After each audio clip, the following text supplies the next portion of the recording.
রাজ্যে নির্বাচন চলছে আর ভোট শান্তিপূর্ণ করতে বিভিন্ন পদক্ষেপ করছে নির্বাচন কমিশন। মোতায়েন করা হয়েছে প্রচুর কেন্দ্রীয় বাহিনী, সঙ্গে রাখা হয়েছে নিরাপত্তা সংক্রান্ত আরও বেশ কিছু ব্যবস্থা। যদিও নির্বাচন কমিশনের তৎপরতাকে বিভিন্ন সময় কটাক্ষ করেছে তৃণমূল, তবে মোটের ওপর প্রথম দফার ভোট শান্তিপূর্ণ হলেও কিছু কিছু এমন ঘটনা ঘটেছে যেগুলি কেন্দ্রীয় বাহিনী এবং সাজোয়া গাড়ির প্রয়োজনীয়তাকে প্রমাণ করে দিয়েছে বলেই মনে করছেন অনেকে। রাজ্য রাজনীতিতে অন্যতম গুরুত্বপূর্ণ জেলা হচ্ছে বীরভূম, আর বলতে গেলে সারা বছরই রাজনৈতিক চর্চার একেবারে কেন্দ্রে থাকে এই জেলা। এবারের নির্বাচনের প্রথম দফাতেই ভোট গ্রহণ হয়েছে বীরভূমে। বড় কোনো অশান্তি না হলেও বিক্ষিপ্ত কিছু উত্তেজনার খবর সামনে এসেছে এই জেলা থেকে। এক জায়গায় সিআরপিএফ জওয়ানদের গাড়ি লক্ষ্য করে ইট ছোড়ার একটা অভিযোগ সামনে এসেছে, আর তাতেই আহত হন কয়েকজন জওয়ান। পরিস্থিতি সামাল দিতে পুলিশকে সতর্ক অবস্থান নিতে হয় এবং ঘটনাস্থলে অতিরিক্ত বাহিনী মোতায়েন করা হয়েছে। পাশাপাশি লাভপুরে বিজেপি প্রার্থী আহত হওয়ার খবর সামনে এসেছে। আহমেদপুরে BJP polling agent Biswajit Mondal রক্তাক্ত হন। নানুর নিমরা গ্রাম এবং দুবরাজপুর খয়রাশোল ব্লকের 65 নম্বর বুথে অশান্তির খবরও সামনে এসেছে। যদিও বড় আকারের বুথ দখল বা ছাপ্পা ভোটের অভিযোগ সামনে আসেনি, তবে ভোটের শেষ পর্যায়ে ইভিএম চুরির চেষ্টারও আবার অভিযোগ উঠেছে। যদিও পুলিশের হস্তক্ষেপে পরিস্থিতি নিয়ন্ত্রণে আসে। অনেকেই মনে করছেন যে নির্বাচনে কড়া নিরাপত্তা কেন প্রয়োজন, তা এই সমস্ত ঘটনাই প্রমাণ করে দিচ্ছে।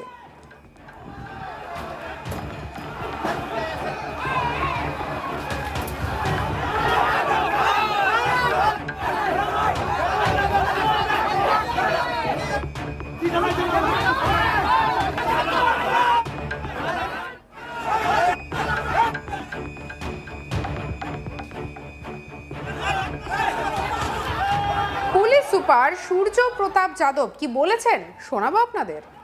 ঝামেলা হয়েছিল এখানে, কিছু লোকজন এজিটেটেড ছিল। ওদের অভিযোগ ছিল কি এখানে যে আছে আমরা ভোট কাউকে দিচ্ছি আর অন্য জায়গায় যাচ্ছে। সামহাউ রুমার ওয়াজ দেয়ার, কিছু লোক এখানে ইকট্ঠা হয়েছিল, সিএফএফ এসেছিল, তো ওদের সঙ্গে একটা অল্টারকেশন হয়েছে, দুজন সিএফএফকে ইঞ্জুরি হয়েছে। তো তারপরে সাফিসিয়েন্ট ফোর্স এসছে অ্যান্ড আমি এসপি বীরভূম নিজেই এসেছি। পুরো এরিয়াটা স্যানিটাইজ করে দেওয়া হয়েছে, কোনো জায়গায় কোনো জামায়াত নেই। অ্যান্ড 3 জনকে অ্যারেস্ট করা হয়েছে আর স্পেসিফিক রেড করা হচ্ছে, আর যে ইনভলভ ছিল সবাইকে অ্যারেস্ট করা। স্যার, যেই অভিযোগটা তুলছিল সেটাই সত্যি? এটা আমরা উইদাউট ইনভেস্টিগেশন কী করে বলবো। স্যার, আহত কতজন হয়েছে? আহত বললাম দুজন, একজন সিএপিএফকে গালে লেগেছে আর একজনকে হাতে লেগেছে। আর এই পুরো বিষয়টা নিয়ে আমাদের কালিক শান্তনু কি তুলে ধরলো তার রিপোর্টে, দেখবো। প্রথম দফা নির্বাচন আর নির্বাচনের পর যে সকল চিত্র সামনে উঠে আসলো, তাহলে তাকে একেবারে স্পষ্ট বোঝা যেতেই পারে যে বাংলার প্রথম দফা নির্বাচনের পর একেবারে স্পষ্ট হয়েছে কেন সিআরপিএফের সাজোয়া গাড়ির প্রয়োজন ছিল। তা একেবারে স্পষ্ট প্রমাণ দিল বীরভূম জেলার দুবরাজপুর বিধানসভার অন্তর্গত খয়রাশোল এলাকা। হ্যাঁ, এই খয়রাশোল এলাকার 65 নম্বর যে বুথ রয়েছে, সেই বুথে একেবারে সিআরপিএফ জওয়ানের স্কোয়াড গাড়ি, জিপিএস গাড়ি, তার উপরে একেবারে চরম হামলা এবং সেই গাড়ির কাঁচ ভেঙে যায়। এবং শুধু সেই গাড়ির কাঁচ ভেঙেছে সেই চিত্র তো সামনে এসেছে। তো এই ধরনের ঘটনাকে দেখেই বোঝা যাচ্ছে যে কেন প্রয়োজন ছিল সাজোয়া গাড়ির। পশ্চিমবঙ্গের যে প্রথম দফা নির্বাচন, সেই নির্বাচনে প্রমাণ দিয়েছে বীরভূম জেলার দুবরাজপুরের খয়রাশোল ব্লক। রীতিমতো এই নিয়ে কিন্তু অনেক প্রশ্ন উঠেছে। প্রথমেই দেখা গেছে দেবের রোড শো হয়েছিল বোলপুরের ইলামবাজার একটি এলাকায় চৌমাথার মোড়ে। সেখানে থেকে কিন্তু দেখা গিয়েছিল অনুব্রত মণ্ডল বলেছিলেন যে সাজোয়া গাড়ি এইসব কোনোদিন তিনি জীবনে দেখেননি, এইসব গাড়িকে তিনি খেয়ে নেবেন, এই মন্তব্য করেছিল। আর এই মন্তব্যের পর কিন্তু রাজনৈতিক ময়দানে বেশ শোরগোল ফেলে দিয়েছে। রীতিমতোই সাজোয়া গাড়ির কেন প্রয়োজন ছিল, কেন এত সিআরপিএফ জওয়ানের প্রয়োজন ছিল, তা স্পষ্ট দেখলেই বোঝা যাবে। 23শে এপ্রিলে যে নির্বাচন হয়েছে, যে নির্বাচনে দেখা গিয়েছে সিআরপিএফ জওয়ানের যে আহত হয়েছে, ইটের আঘাতে আহত সিআরপিএফ জওয়ান, রক্তাক্ত হয়েছে সিআরপিএফ জওয়ান। পুলিশ নিজেকে রক্ষা করতে তার পিস্তল পর্যন্ত বার করতে হয়েছে, সেই চিত্র উঠে এসছে। সাথে সাথে দেখা গিয়েছে ইভিএম চুরির মতন ঘটনাও কিন্তু অভিযোগ করেছে বিজেপি, সেই ঘটনা উঠে এসছে। সেখানে যদি সিআরপিএফ জওয়ান না থাকতো তাহলেও সেক্টর অফিস এবং ইভিএম চুরি হওয়ার সম্ভাবনাও বেশি থাকতো। তো এক কথা বলা যেতেই পারে যে বাংলার প্রথম দফার নির্বাচনে যে বিক্ষিপ্ত অশান্তি সামনে উঠে এসেছে, সেই অশান্তি একেবারে স্পষ্ট করছে বাংলার নির্বাচনে যে কতটা প্রয়োজন ছিল সিআরপিএফ জওয়ান বা কেন্দ্রীয় ফোর্স, এবং সিআরপিএফ জওয়ানের যে কাশ্মীরে দেখা যেত যে গাড়ি, সে গাড়ি সাজোয়া গাড়ি, সেই সাজোয়া গাড়ির কতটা প্রয়োজন ছিল তা একেবারে হাতে নাতে প্রমাণ দিয়েছে বীরভূম জেলার দুবরাজপুরের খয়রসুল ব্লকের যে 65 নম্বর বুথ, সেই বুথের এলাকার মধ্যে থেকেই এই চিত্রগুলি কিন্তু দেখলে স্পষ্ট বোঝা যাবে যে সাজোয়া গাড়ির প্রয়োজন কতটা ছিল বাংলার নির্বাচনে।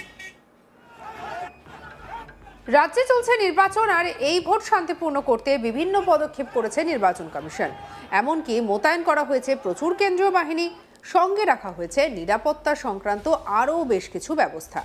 যদিও কমিশনের তৎপরতাকে বিভিন্ন সময় কটাক্ষ করেছে তৃণমূল, তবে মোটের ওপর প্রথম দফার ভোট শান্তিপূর্ণ হলেও কিছু ক্ষেত্রে এমন ঘটনা ঘটেছে যেগুলি কেন্দ্রীয় বাহিনী এবং সাজোয়া গাড়ির প্রয়োজনীয়তা প্রমাণ করে দিয়েছে বলেই মনে করছেন অনেকে। রাজ্য রাজনীতিতে অন্যতম গুরুত্বপূর্ণ জেলা হচ্ছে বীরভূম। বলতে গেলে সারা বছরই চর্চার শিরোনামে থাকে, আর এবারের নির্বাচনের প্রথম দফাতেই ভোট গ্রহণ হয়েছে বীরভূমে। বড় কোনো অশান্তি না হলেও বিক্ষিপ্ত কিছু উত্তেজনার ঘটনা ঘটে এই জেলায়।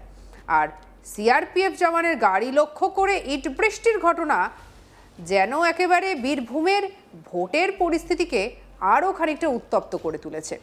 তবে এ নিয়ে ইতিমধ্যে পুলিশের পক্ষ থেকে একটি বক্তব্য রাখা হয়েছে। কি বলা হয়েছে শোনাবো আপনাদের। একটা ঝামেলা হয়েছিল এখানে, কিছু লোকজন এজিটেটেড ছিল, ওদের অভিযোগ ছিল কি এখানে যে আছে আমরা ভোট কাউকে দিচ্ছি আর অন্য জায়গায় যাচ্ছে। সামাউ রুমার ওয়াজ দেয়া কিছু লোক এখানে ইকট্ঠা হয়েছিল, সিএফএফ এসেছিল, তো ওদের সঙ্গে একটা অল্টারকেশন হয়েছে, দুজন সিএফএফকে ইঞ্জুরি হয়েছে। তারপরে সাফিসিয়েন্ট ফোর্স এসছে অ্যান্ড আমি এসপি বীরভূম নিজেই এসেছি। পুরো এরিয়াটা স্যানিটাইজ করে দেওয়া হয়েছে, কোনো জায়গায় কোনো জামায়াত নেই।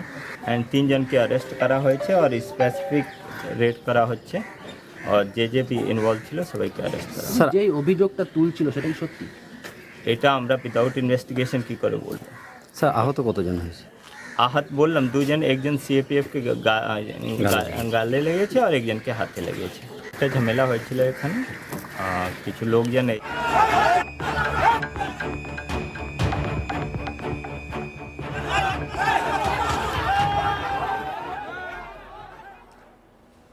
তবে প্রথম দফার ভোটের এই ছবি কিন্তু বেশ খানিকটা আশঙ্কা সৃষ্টি করেছে যে দ্বিতীয় দফা এবার কি অপেক্ষা করছে। অবশ্যই প্রত্যেকটা মুহূর্তের খবর পেতে, ভোটের আপডেট জানতে সঙ্গে রাখুন আজ তাক বাংলাকে সাবস্ক্রাইব করে নিন।